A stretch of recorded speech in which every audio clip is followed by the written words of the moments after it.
जय हिंद दोस्तों। आज हम लोग पुनः उपस्थित हुए हैं अपने बिहार पुलिस के सेशन को आगे बढ़ाने के लिए। तो आप लोग अधिक से अधिक जो वीडियो देख रहे हैं उससे जो आपको लाभ हो रहा होगा, इसका आपको प्रत्यक्ष रूप से जो फायदा मिलेगा वो डायरेक्ट आपको एग्जाम में मिलेगा। आप लोग लगातार बनकर मेहनत कीजिए और आपको सफलता को आप लोग आराम से सुनिश्चित कीजिए, क्योंकि आप लोग देख रहे हैं कि अब चुनाव खत्म हो चुका है और आप लोग का अब एग्जाम बारी बारी से होना शुरू हो जाएगा।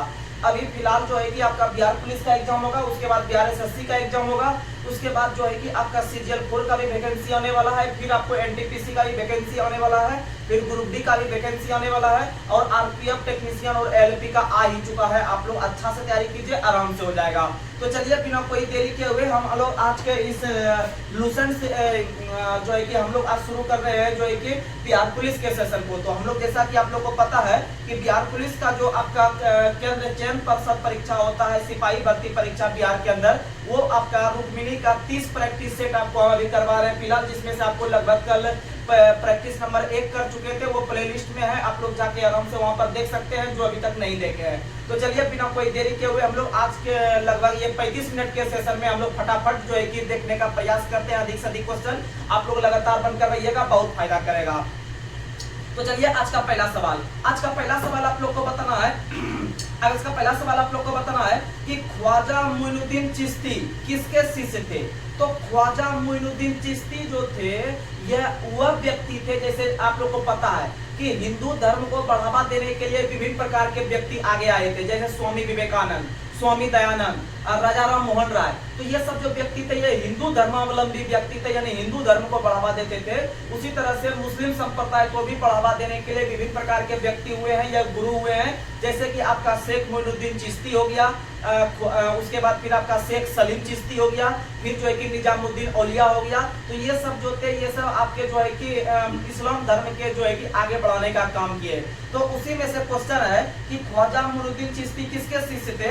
याद रखिएगा ख्वाजा उस्मान हुरानी का। ख्वाजा उस्मान हुरानी का शिष्य कौन था? तो याद रखिएगा ख्वाजा मोइनुद्दीन चिश्ती था। समझ में आ गया। और ख्वाजा मोइनुद्दीन चिश्ती की जो दरगाह है, ख्वाजा मोइनुद्दीन चिश्ती की जो दरगाह है वह कहाँ में है? तो याद रखिएगा यह अजमेर में है। वहीं शेख सलीम चिश्ती का जो दरगाह है वह कहाँ है? तो शेख सलीम चिश्ती का जो दरगाह है वह आपका आगरा के अंदर फतेहपुर सिकरी में है। और याद रखिएगा कि आपका निजामुद्दीन औलिया का जो दरगाह है वो दिल्ली में है। कहाँ में? दिल्ली में। और दिल्ली अभी दूर है, ये अभी किसने कहा था? याद रखिएगा आपका निजामुद्दीन औलिया ने कहा था। आगे बढ़ते हैं। अगला सवाल आप लोग को बताना है कि ओमुड्समैन की उत्पत्ति किस देश से मानी जाती है। तो ओमुड्समैन जो है वो इंग्लिश शब्द है, उसका हिंदी नाम होता है लोकपाल। क्या होता है? लोकपाल। यानी कि किसी भी जगह जब भ्रष्टाचार वगैरह बढ़ जाता है तो उसको कम करने के लिए एक पद का व्यवस्था किया गया है जिसका नाम है ओमुड्समैन, या इसी को कहते हैं लोकपाल। और याद रखिएगा कि विश्व का पहला देश स्वीडन बना है। विश्व का पहला देश स्वीडन बना है, यह स्कैंडिनेवियन देश बना है, यह स्कैंडिनेवियन देश बना है, यह स्वीडन बना है, जहां पर पहली बार लोकपाल यह आपका ओमुड्समैन शब्द आया था 1809 में। कब आया था? 1809 में आया था, याद रखिएगा। और भारत के अंदर में लोकपाल का पहली बार जो व्यवस्था किया गया था, याद रखिएगा 1968 में संसद के अंदर में प्रस्तुत किया गया था, लेकिन वह पास नहीं हो पाया। और याद रखिएगा उसको जो प्रस्तुत किया गया था वह के.एम. मुंशी के द्वारा प्रस्तुत किया गया था। तो सवाल बहुत बार पूछा है, भारत के संसद में पहली बार लोकपाल विधेयक बिल जो आपका संसद में लाया गया था वो कब लाया गया था? तो याद रखिएगा 1968 में लाया गया था, लेकिन वह पास नहीं हो पाया था। और लाया गया था किसके द्वारा? तो के.एम. मुंशी के द्वारा। तो आप लोग याद रखिएगा कि भारत के अंदर में अंतिम रूप से 2013 में, भारत के अंदर में अंतिम रूप से 2013 में लोकपाल बिल को पारित किया गया। लोकपाल बिल को भारत के संसद के द्वारा पारित किया गया और भारत के अंदर में अंतिम रूप से लोकपाल को 2019 के अंदर में जो है कि नियुक्ति वगैरह किया गया। और भारत के अंदर में पहले लोकपाल जो बने थे वो पिनाकी चंद्र घोष बने थे। कौन बने थे? पिनाकी चंद्र घोष बने थे भारत के जो है कि पहले लोकपाल। और लोकपाल अगर आपसे क्वेश्चन पूछेगा कि लोकपाल विधेयक को जो है कि पहली बार किस राज्य ने पारित किया था, याद रखिएगा लोकपाल विधेयक को पहली बार आपका उड़ीसा ने पारित किया था। किसने किया था? उड़ीसा ने पारित किया था, याद रखिएगा। आगे बढ़ते हैं। अगला सवाल आप लोग को बताना है कि बाल्कन प्लान का संबंध किससे है? तो याद रखिएगा बाल्कन प्लान का संबंध भारत विभाजन से है। किससे है? भारत विभाजन से है बाल्कन प्लान, याद रखिएगा। और भारत का जो विभाजन हुआ है वह माउंटबेटन प्लान के तहत हुआ है और उसी से संबंधित है बाल्कन प्लान और उसी से संबंधित है डिकी बर्ड प्लान। क्या प्लान है? Dickie Bird plan. और उसी से संबंधित है इस्मा प्लान। कौन सा प्लान? इस्मा प्लान। यानी कि बाल्कन प्लान हो गया, माउंटबेटन प्लान हो गया, इस्मा प्लान हो गया, डिकी बर्ड प्लान हो गया। यह सब संबंध है आपका भारत के विभाजन से। किससे है? भारत के विभाजन से, याद रखिएगा। और माउंटबेटन प्लान जो प्रकाशित हुआ था वह 3 जून 1947 को, 3 जून 1947 को याद रखिएगा माउंटबेटन योजना प्रकाशित हुआ था। आगे बढ़ते हैं। अगला सवाल आप लोग को बताना है आपका बैंक आपके द्वार, किस बैंक का टैगलाइन है? तो आपका बैंक आपके द्वार जो टैगलाइन है वह इंडिया पोस्ट पेमेंट बैंक का है। किसका है? इंडिया पोस्ट पेमेंट बैंक का है। और भारत के अंदर में एसबीआई का जो टैगलाइन है वो है India's international bank, India's international bank. और याद रखिएगा एसबीआई का स्थापना 1955 में किया गया था 1 जुलाई के दिन। 1 जुलाई 1955 को एसबीआई का स्थापना गोरेवाला समिति के सिफारिश पर। और भारत की सबसे बड़ी व्यावसायिक बैंक भी कौन सी है? याद रखिएगा भारत की सबसे बड़ी व्यावसायिक बैंक जो है एसबीआई है। समझ में आ गया? और एसबीआई बैंक का स्थापना 3 बैंकों को मिलाकर किया गया था 1955 में, याद रखिएगा। और एसबीआई का जो पुराना नाम था वो था इंपीरियल बैंक। क्या था? Imperial bank. और इंपीरियल बैंक का स्थापना 1921 में किया गया था। कब किया गया था? 1921 में किया गया था। वहीं अगर हम बात करते हैं आपको आरबीआई का, तो आरबीआई का स्थापना 1934 अधिनियम के तहत 1935 में किया गया 1 अप्रैल के दिन। यानी 1 अप्रैल 1935 को आरबीआई का स्थापना हिल्टन यंग आयोग के सिफारिश पर। यानी कि एसबीआई का स्थापना गोरे वाला बता दिए, यानी एसबीआई में गोरा गोरा आदमी जाता है और आरबीआई में जो है कि यंग आदमी जाता है, यानी हिल्टन यंग आयोग। हिल्टन यंग आयोग का संबंध जो है वह किससे है? याद रखिएगा आपका आरबीआई के स्थापना से है। और आरबीआई के जो पहले गवर्नर बने थे वो सर ऑसबोर्न स्मिथ बने थे। और आरबीआई के जो पहले भारतीय गवर्नर बने थे वो सीडी देशमुख बने थे। और आरबीआई के जो वर्तमान में गवर्नर है वह शक्तिकांत दास है 25वें नंबर के। और आरबीआई के गवर्नर की जो नियुक्ति करता है वह भारत सरकार के द्वारा होता है, याद रखिएगा। और आरबीआई का जो प्रतीक चिन्ह है वह आपका नारियल का वृक्ष और शेर है, नारियल का वृक्ष और शेर है, याद रखिएगा। नारियल यानी पाम का वृक्ष। आगे बढ़ते हैं। और वर्तमान में आरबीआई में उप गवर्नर की संख्या 4 है। कितनी है? 4 है। आगे बढ़ते हैं। अगला सवाल आप लोग को बताना है, अगला सवाल आप लोग को बताना है कि किस वर्ष मुंबई में पहली बार भारतीय कपड़ा मिल स्थापित किया गया? तो भारत के अंदर में मुंबई में पहला कपड़ा मिल 1854 में, 1854 में, जो कि आपका सफल रहा। लेकिन उससे पहले जो है कि 1818 में जमशेदजी टाटा के द्वारा लगाया गया था पहला सूती वस्त्र मिल, लेकिन वह असफल था। 1818 में भारत में पहली सूती वस्त्र का मिल लगाया गया था लेकिन वह असफल था। लेकिन भारत के अंदर में पहला अगर पूछेगा सफल सूती मिल तो 1854 में लगाया गया था मुंबई के अंदर में। इसीलिए मुंबई को सूती वस्त्रों की राजधानी के नाम से भी जानते हैं, याद रखिएगा। और भारत का बोस्टन अहमदाबाद को कहते हैं। और भारत का बोस्टन हो गया अहमदाबाद। और याद रखिएगा या फिर भारत का जो मैनचेस्टर कहलाता है वह अहमदाबाद कहलाता है। लेकिन उत्तर भारत का मैनचेस्टर कानपुर कहलाता है। और दक्षिण भारत का मैनचेस्टर कोयम्बटूर कहलाता है। क्या कहलाता है? कोयम्बटूर। और भारत का प्रवेश द्वार किसे कहते हैं? मुंबई को कहते हैं। और मुंबई का स्थापना गेराल्ड ओंगियार के द्वारा किया गया था। और मुंबई जो है वह सालसेट द्वीप पर बसा सबसे बड़ा शहर है, याद रखिएगा। आगे बढ़ते हैं। अगला सवाल आप लोग को बताना है कि चीन ने तिब्बत पर कब पूर्ण रूप में कब्जा किया था? तो आप लोग को पता है तिब्बत जो है वह चीन के अधिकार क्षेत्र का एक देश है, ठीक है, तिब्बत। और तिब्बत जो है वह उस पर जो पूर्ण रूप से कब्जा किया था चाइना ने, वो 1959 से किया था। कब किया था? 1959 से। 1959 को जो है कि कब्जा किया था चीन ने, याद रखेगा, तिब्बत पे। और तिब्बत की राजधानी लहासा है। तिब्बत की राजधानी कहाँ है? लहासा है, याद रखेगा। और तिब्बत के मानसरोवर झील से ही, तिब्बत के मानसरोवर झील से ही ब्रह्मपुत्र नदी निकलती है। कौन सी नदी? ब्रह्मपुत्र नदी निकलती है। और ब्रह्मपुत्र नदी को जो सहायक नदी है वो है दियांग, फिर लोहित, कामेंग, सुमन सिटी, तीस्ता। ये सब आपका किसकी सहायक नदी है? याद रखेगा ये सब ब्रह्मपुत्र की सहायक नदी है। समझ में आ गया? वहीं अगर हम बात करते हैं ब्रह्मपुत्र नदी को जो है कि बांग्लादेश में किस नाम से जानते हैं? तो ब्रह्मपुत्र नदी को बांग्लादेश में हम लोग जमुना के नाम से जानते हैं। और गंगा नदी को पद्मा के नाम से, गंगा नदी को पद्मा के नाम से याद रखिएगा। आगे बढ़ते हैं। और चीन की राजधानी कहाँ है? बीजिंग। और बीजिंग का पुराना नाम पीकिंग। बीजिंग का पुराना नाम क्या है? पीकिंग। और चीन का जो व्यवसायिक राजधानी है वो संघाई है। कहाँ है? संघाई। और आपको जो तिब्बत का राजधानी लहासा बताए, वो लहासा का एक उपनाम है जिसको हम लोग कहते हैं निषिद्ध शहर यानी फॉरबिडन सिटी। फॉरबिडन सिटी के नाम से हम लोग लहासा को जानते हैं, या निषिद्ध शहर के नाम से भी लहासा को जानते हैं। और तिब्बत से ही संबंध रखता है आपके बौद्ध धर्म के जो गुरु कहलाते हैं, यानी कि आप बोल सकते हैं दलाई लामा। हाँ, दलाई लामा। दलाई लामा का संबंध भी कहां से है? तिब्बत से। और तिब्बत में जहां पर वो रहते हैं उसके घर का नाम है पोटाला हाउस। क्या नाम है? पोटाला हाउस, याद रखिएगा। आगे बढ़ते हैं। अगला सवाल आप लोग को बताना है, राज्य के नीति निर्देशक तत्व को आयरलैंड के संविधान से लिया गया है, लेकिन आयरलैंड ने किस देश से लिया था? तो याद रखिएगा कि आयरलैंड ने स्पेन से लिया था। कहां से लिया था? स्पेन से लिया था। और जो प्रश्न यहाँ पर सब दिया गया है, आप लोग को पता है कि आप लोग जब पहले से हमसे बने होंगे, आप शुरुआत से जब हमको फॉलो कर रहे होंगे, तो आप लोग को जो है कि बहुत प्रश्न जो है कि आपको जो है कि पूरा हलवा लग रहा होगा, तो आप लोग लगातार बनकर रहिएगा। तो आप लोग को बता दे कि डीपीएसपी यानी कि आपका राज्य का जो नीति निर्देशक तत्व होता है, इसकी संविधान में चर्चा अनुच्छेद 36 से लेकर 51 तक है। और याद रखिएगा भाग 4 में है। भाग किस में है? 4 में है। और भारत ने कहां से लिया है? तो आयरलैंड से लिया है। और आयरलैंड ने कहां से लिया था? स्पेन से लिया था। कहां से लिया था? स्पेन से लिया था। वहीं आपका 2-4 अनुच्छेद बता देते हैं जो डीपीएसपी का बार बार एग्जाम में आता है। अनुच्छेद 38 बहुत फेमस है। अनुच्छेद 38 के तहत राज्य के लोक कल्याणकारी राज्य की स्थापना करना है। राज्य के लोक कल्याणकारी राज्य की स्थापना करना अनुच्छेद 38 के तहत है। वहीं याद रखिएगा अनुच्छेद 40 के अंतर्गत ग्राम पंचायत का गठन है। अनुच्छेद 42 के तहत प्रसूति सहायता है।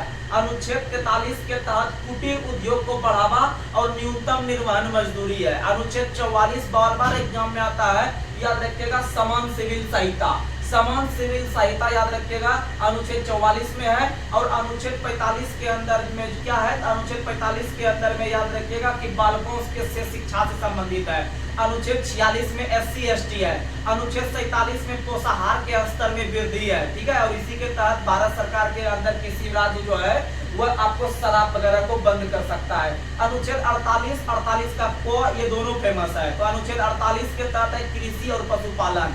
अनुच्छेद 48 में कृषि और पशुपालन है। और 48 के क में वन एवं वन जीवों की रक्षा है। वन एवं वन जीवों की रक्षा है। वही 49 में क्या है? तो अनुच्छेद 49 में याद रखिएगा कि राष्ट्र धरोहर का संरक्षण है। अनुच्छेद 50 में आपका 50-50 यानी कार्यपालिका और न्यायपालिका का पृथक्करण है। कार्यपालिका और न्यायपालिका का पृथक्करण किसमें है? तो 50 में है। अनुच्छेद 51 में क्या है? अंतर्राष्ट्रीय शांति समझौता है। अंतर्राष्ट्रीय शांति समझौता है। आगे बढ़ते हैं। अगला सवाल, निम्न में से किसने प्रधानमंत्री को राज्य की नौका का कप्तान कहा है? याद रखिएगा टॉमस मुनरो। किसने कहा है? टॉमस मुनरो ने कहा है। आप लोग याद रखिएगा। और याद रखिएगा इनका संबंध जो था वह बंगाल से था। कहां से था? बंगाल में जब गवर्नर जनरल वगैरह था तो उनके काल में ही जो है कि आपके मुनरो का भी संबंध। आप याद रखिएगा कि आपका जो महालवाड़ी व्यवस्था था उनका संबंध जो था वो आपको किससे था? याद रखिएगा कि टॉमस मुनरो ने महालवाड़ी व्यवस्था का प्रतिपादन किया था। और उन्होंने ही राज्य की नौका का कप्तान प्रधानमंत्री को कहा है। आगे बढ़ते हैं। भारत माता किस कवि की रचना है? तो भारत माता जो है वो सुमित्रानंदन पंत की रचना है। किसका है? सुमित्रानंदन पंत की रचना है भारत माता, याद रखिएगा। वहीं अगर हम बात करते हैं कि उर्वशी पुस्तक का किसका है? तो रामधारी सिंह दिनकर का है। किसका है? रामधारी सिंह दिनकर का है। आगे बढ़ते हैं। अगला सवाल आप लोग को बताना है कि मेजनी का संबंध किस संगठन से था? तो मेजनी का संगठन का जो नाम था वह कार्बोनरी था। क्या नाम था? कार्बोनरी था। मेजनी का संगठन का नाम क्या था? कार्बोनरी था, याद रखिएगा। वहीं लाल सेना का जो गठन किया है वो ट्राटस्की ने किया है। किसने किया है? ट्राटस्की ने किया है। और लाल कुर्ती का गठन गैरिबाल्डी ने किया है। लाल कुर्ती का गठन किसने किया है? गैरिबाल्डी ने। लाल कुर्ती गैरिबाल्डी, लाल सेना ट्राटस्की, लाल सेना ट्राटस्की। और याद रखिएगा चीन में जो लाल क्रांति हुआ था 1949 में। कब हुआ था? 1949 में। सुनिएगा, चीनी क्रांति अगर पूछेगा तो 1911 मारिएगा। चीनी क्रांति पूछेगा तो 1911 मारिएगा। और चीन में जो लाल क्रांति हुआ था वो 1949 में हुआ था। कब हुआ था? 1949 में हुआ था। आगे बढ़ते हैं। अगला और यहाँ पर एक ऑप्शन है डायट। तो डायट जो होता है वह कहाँ का संसद का कहते हैं? याद रखिएगा जापान के संसद को डायट कहते हैं। जापान के संसद को क्या कहते हैं? डायट कहते हैं। और रूस के संसद को ड्यूमा कहते हैं। रूस के संसद को क्या कहते हैं? ड्यूमा कहते हैं। आगे बढ़ते हैं। गैरिबाल्डी पेशे से क्या था? तो गैरिबाल्डी जो पेशे से था वो एक नाविक था। क्या था? नाविक था, याद रखिएगा। आगे बढ़ते हैं। अगला सवाल, कि कौन सा भारतीय खिलाड़ी डायमंड लीग ट्रॉफी जीतने वाला पहला भारतीय एथलीट बना। तो डायमंड लीग ट्रॉफी जीतने वाला जो पहला भारतीय बना है वह आपका गोल्डन बॉय नीरज चोपड़ा बना है। कौन बना है? Golden boy Neeraj Chopra. और नीरज चोपड़ा ने आपके विश्व के विभिन्न खिलाड़ी को पानी पिला दिया भाला फेंक में, पानी पिला दिया। इसका मतलब है कि उनका संबंध पानीपत से है। कहां से है? पानीपत से है। यानी नीरज चोपड़ा का संबंध कहां से है? पानीपत से है। और नीरज चोपड़ा ने कौन सा खेल खेलता है? तो याद रखिएगा भाला फेंक खेलता है। क्या खेलता है? भाला फेंक। और भाला फेंक का इंग्लिश होता है जेवलिन थ्रो। क्या होता है? जेवलिन थ्रो, याद रखिएगा। और जब उन्होंने टोक्यो ओलंपिक में जब गोल्ड मेडल भारत के लिए लाया था तो वह दिन था 7 अगस्त। जिस दिन वह जीता था टोक्यो ओलंपिक में गोल्ड मेडल, तो वह दिन था आपका 7 अगस्त। इसीलिए भारत सरकार के द्वारा प्रत्येक वर्ष 7 अगस्त को भाला फेंक दिवस मनाते हैं। और क्यों मनाते हैं अब आप किसी को बता सकते हैं। और याद रखिएगा कि नीरज चोपड़ा के नाम पर भारत सरकार के द्वारा एक स्टेडियम का नाम रखा गया है। तो याद रखिएगा पुणे के अंदर में। कहां में रखा है? पुणे। पुणे जो है वह महाराष्ट्र में है। कहां में? पुणे महाराष्ट्र में। वहीं नीरज चोपड़ा के नाम पर एक पुस्तक का रचना किया गया है। तो नीरज चोपड़ा के नाम पर जो पुस्तक है वह है गोल्डन बॉय नीरज चोपड़ा। पुस्तक का शीर्षक का नाम है गोल्डन बॉय नीरज चोपड़ा। और इसके लेखक करता है एक पंजाबी जिसका नाम है नवजीत सिंह गिल। नवजीत सिंह गिल के द्वारा नीरज चोपड़ा गोल्डन बॉय पुस्तक का रचना किया गया है। याद रखिएगा। आगे बढ़ते हैं। अगला सवाल आप लोग को बताना है। अगला सवाल कि गांधीवादी योजना का किस व्यक्ति ने प्रस्तुत किया था? तो गांधीवादी योजना जो प्रस्तुत किया था वो श्रीमन नारायण अग्रवाल ने। किसने किया था? श्रीमन नारायण अग्रवाल ने गांधीवादी योजना प्रस्तुत किया था। वहीं आप लोग को बता दे कि अनुच्छेद 40 जो है वह एक गांधीवादी अनुच्छेद है। अनुच्छेद 40 जो है वह एक गांधीवादी अनुच्छेद है, क्योंकि उसमें ग्राम पंचायत का गठन किया गया है। क्योंकि हमेशा महात्मा गांधी जी जो थे वो आपके ग्राम पंचायत को जो है कि हाईलाइट रखते थे। वहीं अगर बात करते हैं आपका कि संपूर्ण क्रांति का नारा किसने दिया है? तो संपूर्ण क्रांति का नारा जयप्रकाश नारायण ने दिया है। किसने दिया है? जयप्रकाश नारायण ने दिया है। और याद रखिएगा कि भारत के अंदर में जयप्रकाश नारायण एक राष्ट्र नेता के रूप में कौन से आंदोलन से उभरे? तो याद रखिएगा भारत छोड़ो आंदोलन से। कब किस आंदोलन से? तो भारत छोड़ो आंदोलन से। और भारत छोड़ो आंदोलन का शुरुआत याद रखिएगा 9 अगस्त 1942 को मुंबई के ग्वालियर टैंक से। मुंबई के ग्वालियर टैंक से। और वहीं पर महात्मा गांधी के द्वारा करो या मरो का नारा दिया गया था। याद रखिएगा। आगे बढ़ते हैं। अगला सवाल आप लोग को बताना है कि नींद का अध्ययन क्या कहलाता है? तो नींद का अध्ययन क्या कहलाता है? तो आप लोग को बता देते हैं। जब नींद होने लगता है आदमी को ना, तो हाफी होने लगता है। क्या होने लगता है? हाफी। तो क्या बोलते हैं? इसको नींद आ रहा है, इसको सोने दो। इसका मतलब नींद का अध्ययन हिप्नोलॉजी। क्या होता है? हिप्नो, यानी हाफी से हिप्नो बना लीजिएगा। नींद का अध्ययन हिप्नोलॉजी। नींद का अध्ययन हिप्नोलॉजी। और वहीं आपका जो होता है आपका एक और चीज का अध्ययन जो होता है सौंदर्य का अध्ययन। सौंदर्य का अध्ययन कैलोलॉजी। सौंदर्य का अध्ययन कैलोलॉजी। वहीं अगर बात करते हैं हम लोग जो है कि आपका स्वप्न का अध्ययन क्या कहलाता है? तो स्वप्न का अध्ययन ओरिनोलॉजी कहलाता है। यानी जिस व्यक्ति को सपना आता है, सपना तभी आता है जब वो ओढ़ के सोता है। ओढ़ना जो होता है सॉल होता है, ये जो ओढ़ने वाला होता है। ठीक है, तो याद रखिएगा कि ओढ़ के जो है कि आपको जो है कि सपना आता है। यानी स्वप्न का अध्ययन ओरिनोलॉजी। क्या होता है? ओरिनोलॉजी। आगे बढ़ते हैं। अंतरराष्ट्रीय मुद्रा कोष का स्थापना किस समझौता के तहत हुआ है? तो अंतरराष्ट्रीय मुद्रा कोष का स्थापना ब्रेटन वुड्स समझौता के तहत हुआ है। और ब्रेटन वुड्स समझौता अमेरिका के अंदर में न्यूयॉर्क आपका वाशिंगटन के अंदर में हुआ था। याद रखिएगा। और 1944 में हुआ था ब्रेटन वुड्स समझौता। और उसी समझौता के तहत 1944 में विश्व बैंक का स्थापना हुआ। और 1945 में IMF का स्थापना हुआ। याद रखिएगा। और IMF और विश्व बैंक दोनों एक एक रिपोर्ट जारी करती है पूरे दुनिया के लिए। तो कौन कौन सा रिपोर्ट जारी करता है आप लोग को बता देते हैं, जो बार बार एग्जाम में आता है। याद रखिएगा। अगर क्वेश्चन पूछेगा निम्न में से कौन सी संस्था विश्व विकास रिपोर्ट जारी करती है? जैसे आप लोग याद करते होंगे मानव विकास रिपोर्ट जारी करता है UNDP जारी करता है। मानव विकास रिपोर्ट UNDP जारी करता है। उसी तरह से विश्व विकास रिपोर्ट जारी करता है वो विश्व बैंक करता है। कौन करता है? विश्व बैंक। और भारत जो है विश्व बैंक से पूरा लोन ले लेके जो है कि कर्जा कर लिया है। तो समझिएगा विश्व बैंक यानी विश्व विकास रिपोर्ट, विश्व विकास रिपोर्ट विश्व बैंक, और IMF जो जारी करता है वह करता है विश्व आउटलुक रिपोर्ट। क्या करता है? World outlook report, world outlook report. और मानव विकास रिपोर्ट कौन जारी करता है? UNDP जारी करता है। और UNDP का स्थापना 1965 में हुआ था और UNDP का मुख्यालय न्यूयॉर्क में है। कहाँ में? न्यूयॉर्क में है। और UNDP का जो फुल फॉर्म होता है वो होता है united nation development programme, united nation development programme. और UNDP के जो वर्तमान में अध्यक्ष है वो अजिम स्टेनर है। कौन है? अजिम स्टेनर है, याद रखेगा। और इसका सबसे मुख्य कार्य है मानव विकास रिपोर्ट जारी करना, आप लोग याद रखिएगा। आगे बढ़ते हैं। अगला सवाल आप लोग को बताना है कि भारत में स्वतंत्रता के पश्चात प्रथम मंत्रिमंडल का कानून मंत्री कौन बना था? बताइए, आप लोग आराम से बता दीजिएगा कि भारत के अंदर में संविधान निर्माता के रूप में जो जाने जाते हैं वो डॉक्टर भीमराव अंबेडकर को जाने जाते हैं, यानी कानून के बहुत बड़े ज्ञाता थे। तो इसीलिए भारत के अंदर में भारत सरकार ने सोचा, या सभी संविधान सभा ने, कि क्यों ना भारत का पहला कानून मंत्री डॉक्टर भीमराव अंबेडकर को ही बनाया जाए। तो याद रखिएगा, भारत के पहले विधि मंत्री पूछे या कानून मंत्री पूछे या लॉ मिनिस्टर पूछे तो आप लोग मारिएगा डॉक्टर भीमराव अंबेडकर। और याद रखिएगा कि डॉक्टर भीमराव अंबेडकर को आधुनिक युग का मनु भी कहते हैं, आप लोग याद रखिएगा। वहीं अगर हम बात करते हैं आपको कि डॉक्टर भीमराव अंबेडकर का संविधान सभा में निर्वाचन पहली बार कहां से हुआ था, तो याद रखिएगा बंगाल प्रेसिडेंसी से। कहां से हुआ था? बंगाल प्रेसिडेंसी से। लेकिन जब देश का विभाजन हुआ तो उनका जब सीट कट गया था, यानी बांग्लादेश में जब चला गया था, यानी पूर्वी पाकिस्तान के रूप में, तो समझिएगा उनको दोबारा जो निर्वाचन करवाया गया वो आपका कहां से? याद रखिएगा बंबई प्रेसिडेंसी से। कहां से? बंबई प्रेसिडेंसी से एस जयकर नाम के व्यक्ति के स्थान पर। समझ में आ गया? वही संविधान दिवस जो हम लोग मनाते हैं प्रत्येक वर्ष 26 नवंबर को, और पर्यावरण संरक्षण दिवस भी 26 नवंबर को, यानी पर्यावरण संरक्षण प्लस संविधान दिवस प्लस राष्ट्रीय दूध दिवस यानी नेशनल मिल्क डे जो मनाते हैं, ये तीनों मनाते हैं 26 नवंबर को, याद रख लीजिएगा। और याद रखिएगा संविधान दिवस जो हम लोग 26 नवंबर को प्रत्येक साल मनाते हैं, आखिर यह मनाना शुरू कब से किए हैं? तो याद रखिएगा जिस साल नेपाल का संविधान लागू हुआ था उसी साल हम लोग संविधान दिवस भी मनाना शुरू किया, यानी 2015 से। 2015 से याद रखिएगा संविधान दिवस मोदी सरकार आने के बाद 2015 से मनाना शुरू किया है, याद रखिएगा। याद तो आराम से रह जाएगा। और मनाते कब है? 26 नवंबर को मनाते हैं। आगे बढ़ते हैं।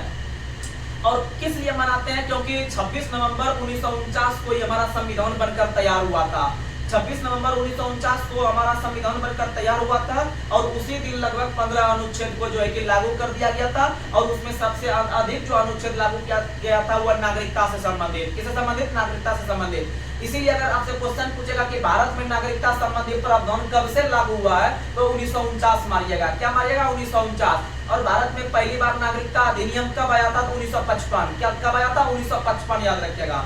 आगे बढ़ते हैं। अगला सवाल, लोकसभा में राज्यवार सीटों का आवंटन 1971 की जनगणना पर आधारित है। यह निर्धारण किस वर्ष तक यथावत रहेगा? तो 2026 तक। कब तक यथावत रहेगा? 2026 तक यथावत रहेगा। और याद रखिएगा कि लोकसभा में जो आपका सीट का जो वैल्यू निकालते हैं या जो उसका वोटिंग का जो वैल्यू निकालते हैं वो 1971 के जनगणना के आधार पर निकालते हैं, क्योंकि पहली बार 1976 में ही आपका आया था जो है कि आपका जनसंख्या नीति भारत सरकार के द्वारा लाया गया था। बहुत अच्छा सवाल बता रहे हैं। भारत में पहली बार जनसंख्या नीति जो घोषणा किया गया था 1976 में, और उससे पहले जो जनगणना हुआ था 1971 में हुआ था, इसीलिए वही वाला चीज लिया जाता है। इसमें बहुत डीप नॉलेज है, लेकिन आप लोग को अभी हम फास्ट रिकॉल करवा रहे हैं, इसलिए आप लोग लगातार खाली सुनिएगा, एग्जाम में क्वेश्चन आ जाएगा। आगे बढ़ते हैं। अगला सवाल आप लोग को बताना है कि कौन सा तत्व रक्त स्कंदन के लिए अनिवार्य है। याद रखिएगा ब्लड क्लॉटिंग या फिर रक्त स्कंदन या फिर रक्त के जमाव के लिए जो आपका उपयुक्त है वो आपका कैल्शियम है। कौन सा है? कैल्शियम है। और विटामिन कौन सा है? विटामिन के है। और प्रोटीन कौन सा है? याद रखिएगा फाइब्रिनोजेन और थ्रोम्बिन है। समझ में आ गया? वहीं अगर बात करते हैं विटामिन सी का सबसे उत्तम स्रोत क्या है? आंवला है। कौन है? आंवला है। और विटामिन सी जो होता है वह खट्टा होता है, और इसीलिए विटामिन सी का जो रासायनिक नाम होता है वह एस्कॉर्बिक एसिड होता है। क्या होता है? एस्कॉर्बिक एसिड होता है। और विटामिन सी का जो खोज किया है वोल्कट ने किया है। किसने किया है? वोल्कट ने। एक बार रिकॉल करवा देते हैं। विटामिन ए का रासायनिक नाम रेटिनॉल है, विटामिन बी का थायमिन है, विटामिन सी का एस्कॉर्बिक एसिड है, विटामिन डी का कैल्सीफेरॉल है, विटामिन ई का टेकोफेरॉल है। वहीं अगर बात करते हैं विटामिन एच का बायोटीन है। क्या है? विटामिन एच का बायोटीन है। वहीं विटामिन बी11 का फॉलिक एसिड है। वहीं और बी11 नहीं लिया जाता है, B9 लिया जाता है, ठीक है। और उसका फॉलिक एसिड है। वहीं विटामिन B12 का साइनोकाबालामिन है, विटामिन K का फिनोक्विनोन है। क्या है? फिनोक्विनोन है, याद रखिएगा। और विटामिन B12 जो होता है उसका रंग गुलाबी होता है और विटामिन B12 में कोबाल्ट पाया जाता है। क्या पाया जाता है? कोबाल्ट पाया जाता है, याद रखिएगा। अगर आपसे क्वेश्चन पूछेगा कि कोबाल्ट का परमाणु संख्या भैया बता दीजिए कितना होता है, तो कोबाल्ट का परमाणु संख्या 27 होता है। कितना होता है? 27 होता है। तो आप लोग याद रख लीजिएगा कि 20 होता है कैल्शियम का, 21 होता है स्कैंडियम का, 22 होता है टाइटेनियम का, 23 होता है वेनेडियम का, 24 होता है क्रोमियम का, 25 होता है मैग्नीज का, 26 होता है लोहा का, 27 होता है कोबाल्ट का और 28 होता है निकेल का और 29 होता है कॉपर का और 30 होता है जस्ता का। 30 किसका होता है? जस्ता का। तो कम से कम आपको 30 तक को याद रखना ही रखना है हर हालत में। आगे बढ़ते हैं। अगला सवाल आप लोग को बताना है कि नरेगा को मनरेगा कब कर दिया गया। तो आप लोग याद रखिएगा कि भारत में आपके छोटे स्तर के मजदूर या हमारे मजदूर साथियों या हमारे घर परिवार से जो गरीब और असहाय व्यक्ति है उनको रोजगार प्रदान करने के लिए भारत सरकार के द्वारा एक वर्ष में कम से कम 100 दिन तक 365 दिन में कम से कम 100 दिन जो है कि किसी व्यक्ति को काम मिलना अनिवार्य जो किया है वह आपका मनरेगा योजना या नरेगा योजना के तहत किया गया है। और भारत में पहली बार जो नरेगा योजना का शुरुआत किया गया था, याद रखिएगा। आपको जो डेट बताएंगे वो डेट याद रखिएगा। खाली 2006 याद रखने से काम नहीं चलेगा। खाली 2006 याद रखने से काम नहीं चलेगा कि नरेगा का शुरुआत 2006 में हुआ है। तो आप लोग को उसके साथ डेट याद रखना पड़ेगा 2 फरवरी। क्या याद रखना पड़ेगा? 2 फरवरी। तो याद रखिएगा भारत सरकार के द्वारा 2 फरवरी 2006 को भारत सरकार के द्वारा 2 फरवरी 2006 को नरेगा का शुरुआत किया गया। और याद रखिएगा कि इसी का नाम बदलकर जो मनरेगा किया, यानी एम से महात्मा गांधी जो जोड़ा वह 2009 में जोड़ा। कब जोड़ा? 9 में। तो क्वेश्चन यहाँ पूछा गया था कि नरेगा को मनरेगा नाम कब दिया गया था? आराम से 2009 मारिएगा। लेकिन आप इसमें भी डेट याद रखिएगा मनरेगा वाला में। तो मनरेगा वाला डेट जो है वह आसान है याद रखना, क्योंकि मनरेगा मतलब महात्मा गांधी शुरू होगा, यानी महात्मा गांधी राष्ट्रीय ग्रामीण रोजगार गारंटी योजना। ठीक है, तो इसका मतलब महात्मा जो जुटा है तो महात्मा गांधी को हाईलाइट करने के लिए तो उनका जन्म दिवस जो हम लोग मनाते हैं 2 अक्टूबर को। कब मनाते हैं? 2 अक्टूबर। तो याद रखिएगा कि मनरेगा का शुरुआत 2 अक्टूबर 2009 को हुआ है। लेकिन क्या मनरेगा का नाम पहले कुछ और था क्या? बोलिएगा हाँ, नरेगा था। उस समय मनरेगा नहीं था, उस समय उसका नाम नरेगा था, यानी उस समय महात्मा गांधी का नाम नहीं जुटा था। तो याद रखिएगा उसमें नरेगा था। तो भैया नरेगा वाला डेट बता दीजिए कब शुरू हुआ है। तो नरेगा का जो शुरुआत हुआ है वो 2 फरवरी, याद रखिएगा 2 फरवरी 2006। और मनरेगा जो हुआ है वह 2 अक्टूबर 2009 से हुआ है। समझ में आ गया? आगे बढ़ते हैं। अगला सवाल आप लोग को बताना है, जीवन की आधारभूत इकाई क्या कहलाती है। तो जीवन की जो आधारभूत इकाई कहलाती है वह आपका जीवद्रव्य कहलाती है। क्या कहलाती है? जीवद्रव्य यानी प्रोटोप्लाज्म कहलाता है। क्या कहलाता है? प्रोटोप्लाज्म। और जीवद्रव्य का जो नामकरण किया है वह पुरकिंजे ने किया है। किसने किया है? पुरकिंजे ने किया है, याद रखिएगा। वही बात करते हैं माइटोकॉन्ड्रिया का। तो याद रखिएगा माइटोकॉन्ड्रिया जो होता है वो कोशिका आपका हमारे शरीर में जो आपका एनर्जी बनाता है, यानी ऊर्जा का जो तोड़ करता है, यानी कोशिका का जो शक्ति गिरी कहलाता है वह माइटोकॉन्ड्रिया कहलाता है। क्या कहलाता है? माइटोकॉन्ड्रिया।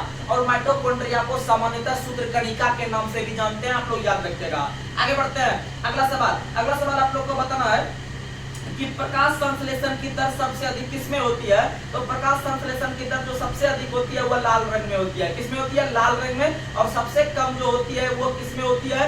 याद रखिएगा वो होता है हरा रंग में। किसमें होता है? हरा रंग में होता है, याद रखिएगा। और प्रकाश संश्लेषण का जो खोज किया है वह मेलविन केल्विन नाम के वैज्ञानिक ने किया है। और प्रकाश संश्लेषण के लिए उपयुक्त गैस कौन सी है? तो CO2 है। कौन सी है? CO2 है। और प्रकाश संश्लेषण की इकाई का नाम है क्वांटोसोम। क्या नाम है? क्वांटोसोम, याद रखिएगा। वही प्रकाश संश्लेषण का जो अंतिम उत्पाद होता है वो ग्लूकोज होता है। क्या होता है? ग्लूकोज होता है, याद रखिएगा। आगे बढ़ते हैं। अगला सवाल आप लोग को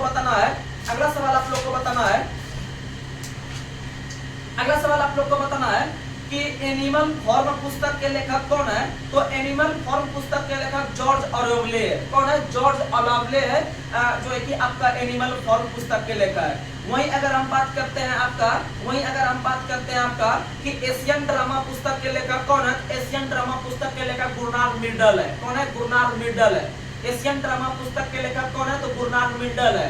वहीं अगर बात करते हैं the death of A hero, पुस्तक के लेखक कौन है? तो मुल्कराज आनंद है। हीरो जो रहता है वो आनंद होता है, तो पिछले दिन में बताए थे। The death of A hero पुस्तक के लेखक कौन है? तो मुल्कराज आनंद है। और the death of A city जो है वो कौन है? अमृता प्रीतम है। कौन है? अमृता प्रीतम। और उनका एक और पुस्तक है आपका, याद रखिएगा, 49 days, 49 days.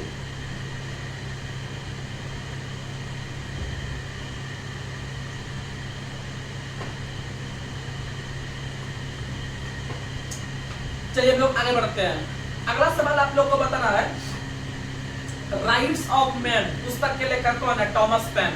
Rights of man पुस्तक के लेखक कौन है? Thomas Paine. वहीं कॉमन सेंस पुस्तक के लेखक भी कौन है? तो टॉमस पेन। कॉमन सेंस और राइट्स ऑफ मैन दोनों का कौन है? याद रखिएगा, टॉमस पेन। क्या याद रखिएगा? Thomas Paine. आगे बढ़ते हैं। इंडिया हाउस कहाँ स्थित है? तो इंडिया हाउस लंदन में है। इंडिया हाउस कहाँ है? लंदन में है। और इसका स्थापना 1905 में श्यामजी कृष्ण वर्मा के द्वारा करवाया गया। किसके द्वारा? श्यामजी कृष्ण वर्मा के द्वारा करवाया गया। वहीं आप लोग को बता दे कि भारत भवन जो है वो भोपाल में है। कहाँ है? भोपाल में। और इसका जो डिजाइन बनाया है वो चार्ल्स कोरिया ने बनाया है। किसने बनाया है? चार्ल्स कोरिया ने। आगे बढ़ते हैं। कथकली कहाँ का लोक नृत्य है? तो कथकली जो है वह शास्त्र नृत्य है आपका कहाँ का? केरल का। कथकली कहाँ का है? केरल का। कुचिपुड़ी कहाँ का है? आंध्र प्रदेश का। भरतनाट्यम कहाँ का है? तमिलनाडु का। और वहीं अगर बात करते हैं सतैया कहाँ का है? असम का। उड़ीसी कहाँ का है? उड़ीसा का। और उड़ीसी जो शास्त्र नृत्य है उसका पुराना नाम जो है वह क्या है? तो उड़ीसी शास्त्र नृत्य का जो पुराना नाम है वो गोटीपुआ है। क्या है? गोटीपुआ। उसी तरह से भरतनाट्यम जो आपका तमिलनाडु में चलता है, भरतनाट्यम शास्त्र नृत्य, उनका जो पुराना नाम है क्या है? याद रखिएगा, भरतनाट्यम का जो पुराना नाम है वो सदीर है। क्या नाम है? सदीर है, याद रखिएगा। आगे बढ़ते हैं। भागड़ा किस राज्य का लोक नृत्य है? भागड़ा पंजाब का है। भागड़ा कहाँ का है? पंजाब का। बिहू कहाँ का है? असम का। बिहू कहाँ का है? असम का। आगे बढ़ते हैं। वहीं गरबा कहाँ का है? गुजरात का। गरबा कहाँ का है? गुजरात का। लावनी कहाँ का? महाराष्ट्र का। लावनी कहाँ का? महाराष्ट्र का। आगे और कालबेलिया कहाँ का है? तो कालबेलिया जो है वो आपका कहाँ का है? राजस्थान का। कहाँ का है? राजस्थान का। आगे बढ़ते हैं। अगला क्वेश्चन आप लोग को बताना है, अगला सवाल आप लोग को बताना है कि औरंगजेब ने किस सिख गुरु की हत्या करवाई थी? गुरु तेग बहादुर का। गुरु तेग बहादुर का हत्या किसने करवाया? तो औरंगजेब ने। वही याद रखिएगा आपका गुरु अर्जुन देव का जो हत्या करवाया है जहांगीर ने। किसने करवाया है? जहांगीर ने। आपको सिखों के 10 गुरु का हम क्रम बता देते हैं। सिखों के पहले गुरु जो हुए हैं वो आपके गुरु नानक हुए हैं। दूसरे जो हुए जिन्होंने सिख धर्म का स्थापना किया था, और गुरु नानक का जन्म याद रखिएगा 1469 में हुआ था और इनका निधन 1539 में हुआ था। और याद रखिएगा दूसरे गुरु अंगद हुए हैं, इनका वास्तविक नाम लहना था। तीसरा जो हुए हैं गुरु अमरदास हुए हैं। कौन हुए हैं? अमरदास। चौथे कौन हुए हैं? रामदास। पांचवें कौन हुए हैं? अर्जुन देव। छठे कौन हुए हैं? याद रखिएगा छठा जो हुए हैं हरगोविंद। सातवां कौन हुए हैं? हरराय। आठवां हरकिशन। और हरकिशन का मृत्यु जो हुआ है वह चेचक से हुआ था। किससे हुआ था? चेचक से। और 9वें कौन बने हैं? तो तेग बहादुर बने हैं। 10वें कौन बने हैं? गुरु गोविंद सिंह। कौन बने हैं? गुरु गोविंद सिंह। और इनका जन्म 1666 में हुआ था आपका पटना साहिब में। कहाँ हुआ था? पटना साहिब में। और इनका जो निधन हुआ है याद रखिएगा, इनका निधन कहाँ हुआ है? तो नांदेड़ में हुआ है। कहाँ हुआ है? नांदेड़ में 1708 में। कब हुआ था? 1708 में। आगे बढ़ते हैं। और इनके ही बेटे थे आपके जोरावर सिंह और फतेह सिंह। इनको जब आपके औरंगजेब ने जो है कि युद्ध में जब चिनवा दिया था या इनको मरवा दिया था, उन्हीं के उपलक्ष्य में याद रखिएगा प्रत्येक वर्ष 26 दिसंबर को हाल ही में मोदी सरकार के द्वारा जो है कि उनको याद रखने के लिए वीर बाल दिवस मनाने का घोषणा किया। उसी तरह से हैदराबाद स्वतंत्रता दिवस का जो घोषणा किया है मोदी जी ने 17 सितंबर को, हैदराबाद स्वतंत्रता दिवस का जो घोषणा किया है 17 सितंबर को। कब किया है? 17 सितंबर को, याद रखिएगा। आगे बढ़ते हैं। अगला सवाल, निम्नलिखित विद्वानों में से हड़प्पा सभ्यता का सर्वप्रथम खोज किसने किया था? तो हड़प्पा सभ्यता का सर्वप्रथम खोज जो किया था 1921 में दयाराम साहनी ने। किसने किया था? दयाराम साहनी ने, याद रखिएगा। वही हड़प्पा जो है रावी नदी के किनारे है। किस नदी के किनारे? रावी नदी के किनारे हड़प्पा है। और याद रखिएगा ये सिंध में है। कहाँ में है? सिंध प्रांत आपका पाकिस्तान एरिया में है। वहीं अगर हम बात करते हैं आपका जो है कि आपका ये हो गया हड़प्पा। वहीं अगर हम बात करते हैं मोहनजोदड़ो का, तो मोहनजोदड़ो का खोज किसने किया है? रखाल दास बनर्जी ने। किसने किया है? रखाल दास बनर्जी ने खोज किया, याद रखिएगा आपका मोहनजोदड़ो का।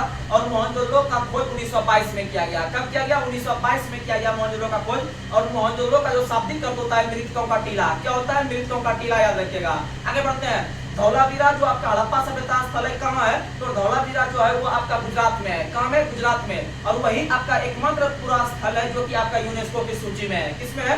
यूनेस्को की सूची में है। और वहां से आपका क्रिकेट का स्टेडियम का साक्ष्य मिला है, वहां से आपका पानी का प्रबंध का साक्ष्य मिला है। और वह एक ऐसा शहर था जो कि आपका 3 हिस्सों में बटा हुआ था। कितना हिस्सों में? 3 हिस्सों में बटा हुआ था। आगे बढ़ते हैं। लखनऊ में सन 1857 के विद्रोह का नेतृत्व किसने किया था? बेगम हजरत महल। किसने किया था?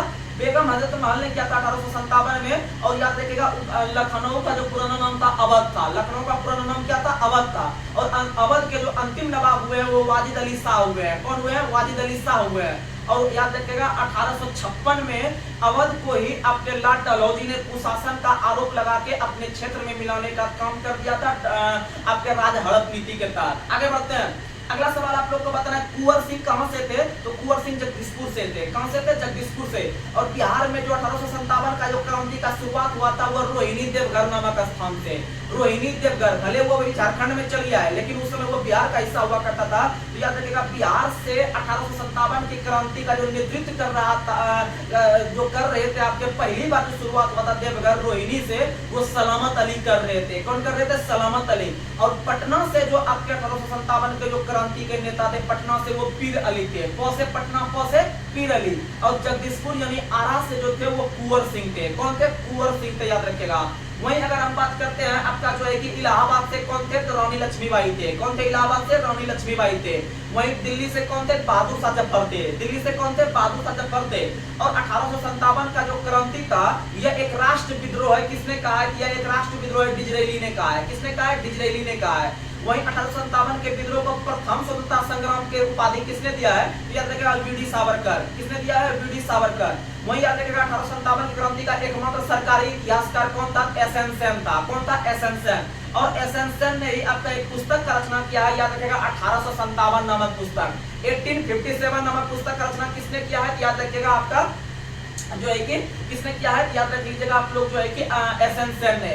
वहीं 1857 के क्रांति का एकमात्र आपका जो है कि देखने वाला व्यक्ति कौन था अपनी आंखों से? याद रखिएगा मिर्जा गालिब। कौन थे? मिर्जा गालिब, याद रखिएगा। वहीं बात करते हैं 1857 के क्रांति का जो है कि आपका प्रतीक चिन्ह क्या था? याद रखिएगा आपका जो है कि आपका रोटी चपाती था और कलम था। चपाती था और कलम था, याद रखिएगा। वहीं अगर हम बात कलम था और जो है कि आपका रोटी था, कमल था और रोटी था, याद रखिएगा। वहीं अगर हम बात करते हैं आपका जो है कि 1857 की क्रांति कहां से शुरू हुआ है? तो मेरठ से। कहां से शुरू हुआ है? मेरठ से शुरू हुआ है। कहां से शुरू हुआ है? मेरठ से। लेकिन 1857 के क्रांति में आपका गाय युक्त चर्बी का जो कारतूस का प्रयोग होता था, इसका सबसे पहली बार पता कहां चला था? तो दमदम के सिपाही को। दमदम जो है बंगाल में है। कहां में? बंगाल में। और 1857 की क्रांति शुरू होने से पहले ही किस भारतीय नेता का जो है कि आपका यह महापुरुष जो है कि आपके फांसी पर चढ़ा दिए गए थे? याद रखिएगा मंगल पांडे। क्या याद रखिएगा? मंगल पांडे। और मंगल पांडे का संबंध 34 इन्फेंट्री से था। कहां से था? 34 इन्फेंट्री से था, याद रखिएगा। आगे बढ़ते हैं। अगला सवाल आप लोग को बताना है कि सौर प्रणाली का खोज किसने किया है? तो कोपरनिकस ने। किसने किया है? कोपरनिकस ने किया, याद रखिएगा। सौर प्रणाली का खोज या सौरमंडल का जो खोज किया है कोपरनिकस ने किया है 1540 में। वहीं ग्रहों के जो गति का नियम दिया है वो केपलर ने दिया है। किसने दिया है? केपलर ने।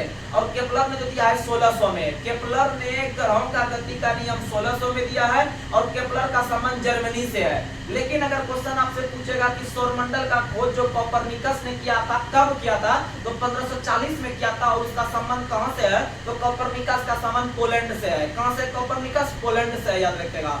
आगे बढ़ते हैं। अगला सवाल आप लोग को बताना है, अगला सवाल आप लोग को बताना है कि गायरोस्कोप किस सिद्धांत पर आधारित है? तो गायरोस्कोप जो है वह कौन संवेग संरक्षण पर आधारित है? और गायरोस्कोप जो होता है वह घूमती हुई वस्तु की चाल ज्ञात करती है। घूमती हुई वस्तु की चाल गायरोस्कोप, यानी वो गियर में रहती है, यानी गायरोस्कोप। घूमती हुई वस्तु की चाल गायरोस्कोप। और सड़क पर जो चल रही होती है गाड़ी, उसकी गति किससे निकालते हैं? याद रखिएगा उसकी जो गति हम लोग मापते हैं वो स्पीडोमीटर से मापते हैं। किससे मापते हैं? स्पीडोमीटर से। वहीं आपके गाड़ी के द्वारा चली गई दूरी को किससे मापते हैं? याद रखिएगा ओडोमीटर से। किससे मापते हैं? ओडोमीटर से। वहीं आपका नाव का चाल किसमें व्यक्त करते हैं? नॉट संख्या में। वायुयान का चाल नॉट संख्या में। वायुयान का चाल नॉट संख्या में। समझ में आ गया? वहीं अगर आपसे बात करते हैं कि आपका जो जल पे जो नाविक चलता है उसमें जो समय ज्ञात करते हैं किस यंत्र से? याद रखिएगा क्रोनोमीटर से। किससे ज्ञात करते हैं? क्रोनोमीटर से। और क्रोनोमीटर का जो आविष्कार करता है हैरिसन है। कौन है? हैरिसन है, याद रखिएगा। आगे बढ़ते हैं। अगला सवाल आप लोग को बताना है कि किसी पिंड का वेग समरूप तब कहा जाता है। किसी पिंड का वेग, वेग मतलब एक तरह से गति बोल सकते हैं, ठीक है? बोल नहीं सकते हैं लेकिन समझ सकते हैं। वेग यानी गति। तो समझिएगा कि यहाँ क्वेश्चन है कि किसी पिंड का वेग समरूप हम तब कहेंगे जब उसमें वेग का मान और दिशा दोनों अपरिवर्तित हो। जब उसमें वेग का मान और दिशा दोनों क्या हो, अपरिवर्तित हो, यानी जिस वेग से चल रहा है और जिस दिशा में चल रहा है उसी दिशा में चलना चाहिए, तब ना उसमें जो है कि आपको किसी प्रकार का जो है कि आपको परिवर्तन देखने के लिए नहीं मिलेगा त्वरण में, यानी कि चाल में कमी बढ़ोतरी। आगे बढ़ते हैं। और वेग का मात्रक मीटर प्रति सेकंड होता है, चाल का मात्रक भी मीटर प्रति सेकंड होता है, विस्थापन का मात्रक मीटर होता है। वहीं अगर हम बात करते हैं आपका जो है कि आवेग का मात्रक न्यूटन सेकंड होता है। वहीं अगर बात करते हैं संवेग का तो केजी मीटर पर सेकंड होता है। तो आप ये सब याद रखा कीजिएगा। प्रतिरोध का ओम होता है। विद्युत शक्ति का क्या होता है मात्रक, तो वाट होता है। विद्युत शक्ति का क्या होता है, वाट होता है। और आपका जो है कि विद्युत चालकता का क्या होता है, याद रखिएगा कि चालकता का जो होता है वह महो होता है। क्या होता है, महो होता है, याद रखिएगा। आगे बढ़ते हैं। अगला सवाल आप लोग को बताना है, अगला सवाल आप लोग को बताना है, लोकसभा अध्यक्ष अपने कास्टिंग वोट का प्रयोग कब करते हैं। तो लोकसभा अध्यक्ष अपने कास्टिंग वोट का प्रयोग तब करते हैं जब वोट का मान बराबर बराबर हो, अर्थात टाई हो गया हो। क्या हो गया हो, टाई, यानी ड्रॉ हो गया हो। यानी कि आपके जो लोकसभा के अंदर जो है कि लोकसभा अध्यक्ष जो होते हैं वह बराबरे के स्थिति में जो है कि निर्णायक मत देने का काम करते हैं, याद रखिएगा। और लोकसभा अध्यक्ष जो है उनका एक और काम है कि कोई विधेयक धन विधेयक है या नहीं, इसका अंतिम निर्णय कौन करता है, तो लोकसभा अध्यक्ष करता है। और याद रखिएगा कि लोकसभा अध्यक्ष जो है अभी वर्तमान में वो ओम बिरला है, याद रखिएगा। अब 18वां लोकसभा में आपके अस्थायी अध्यक्ष कौन बनते हैं, ये तो देखने वाली बात हो गई। अगर हम बात करते हैं कि लोकसभा अध्यक्ष का एक और काम है कि लोकसभा अध्यक्ष आपके संसद के दोनों सत्रों के बीच या संसद के दोनों सदनों के बीच जो है कि संयुक्त सत्र का आपका जो है कि अधिवेशन का अध्यक्षता करते हैं। यानी संयुक्त अधिवेशन की जो अध्यक्षता करते हैं वो लोकसभा अध्यक्ष करते हैं, याद रखिएगा। और संयुक्त अधिवेशन को जो बुलाने का काम करता है वो राष्ट्रपति अनुच्छेद 108 के तहत करते हैं, याद रखिएगा। और उनका यह जो अधिकार है आपके दोनों सदनों को बुलाने का, वो विधायी शक्ति का अधिकार है। कैसा अधिकार है, विधायी अधिकार है। आगे बढ़ते हैं। अगला सवाल आप लोग को बताना है, अगला सवाल आप लोग को बताना है, एक शिकारी पेड़ की शाखा पर बैठे एक बंदर के मस्तक के मध्य पर निशाना साधता है। जैसे ही गोली चलाता है बंदर नीचे कूद जाता है तो गोली जो है कि निशाने से ऊपर लगेगी। निशाने से कहां लगेगी, ऊपर लगेगी, याद रखिएगा। ऊपर लगेगी कि नीचे लगेगी, तो आप लोग को एक बार बता देते हैं, एक बार बता देते हैं आप लोग को क्वेश्चन कि आपको जो है कि 27 नंबर 27 का 2 याद रखिएगा। निशाने से ऊपर लगेगी, निशाने से कहां लगेगी, तो ऊपर लगेगी, आप लोग याद रखिएगा। क्योंकि एक शिकारी पेड़ की शाखा पर बैठे एक बंदर के मस्तक पर निशाना साधता है तो गोली वहीं पर जाके टिकेगी, तो आप लोग याद रखिएगा। क्योंकि वो नीचे भले कूद जाए लेकिन लगेगा उसको माथा पे जाके।